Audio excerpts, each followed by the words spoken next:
హైడ్రా కూల్చివేతలకు తాత్కాలికంగా బ్రేక్ పడినట్లు తెలుస్తోంది. రెవెన్యూ, ఇరిగేషన్ శాఖలు రీసర్వే చేసే పనిలో ఉన్నాయి. ఎఫ్టీఎల్ బఫర్ జోన్లను గుర్తించడానికి వెంటనే రీసర్వే చేయించాలని తెలంగాణ సర్కార్ నిర్ణయించినట్లు సమాచారం. ఈ రీసర్వే తర్వాత ప్రత్యేక వెబ్సైట్ క్రియేట్ చేయాలని ప్రభుత్వం యోచిస్తోంది.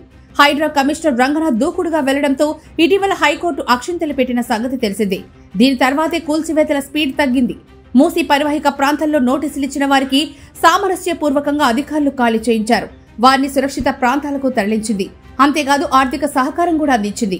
హైడ్రా ఆర్డినెన్స్ కు గవర్నర్ ఆమోదం తెలిపినప్పటికీ ప్రతిపక్ష పార్టీల నుంచి ఆరోపణల పర్వం కొనసాగుతూనే ఉంది. ప్రజల నుంచి వస్తున్న వ్యతిరేకత నేపథ్యంలో రీసర్వే జరపాలని ప్రభుత్వం నిర్ణయించింది.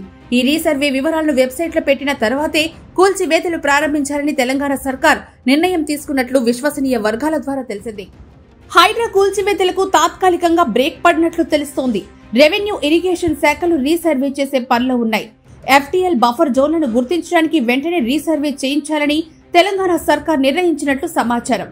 ఈ రీసర్వే తర్వాత ప్రత్యేక వెబ్సైట్ క్రియేట్ చేయాలని ప్రభుత్వం యోచిస్తోంది. హైడ్రా కమిషనర్ రంగనాథ్ దూకుడుగా వెళ్లడంతో ఇటీవల హైకోర్టు అక్షింతలు పెట్టిన సంగతి తెలిసిందే. దీని తర్వాతే కూల్చివేతల స్పీడ్ తగ్గింది.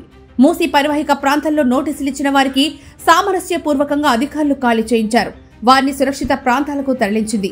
అంతేకాదు ఆర్థిక సహకారం కూడా అందించింది. హైడ్రా ఆర్డినెన్స్ కు గవర్నర్ ఆమోదం తెలిపినప్పటికీ ప్రతిపక్ష పార్టీల నుంచి ఆరోపణల పర్వం కొనసాగుతూనే ఉంది. ప్రజల నుంచి వస్తున్న వ్యతిరేకత నేపథ్యంలో రీసర్వే జరపాలని ప్రభుత్వం నిర్ణయించింది.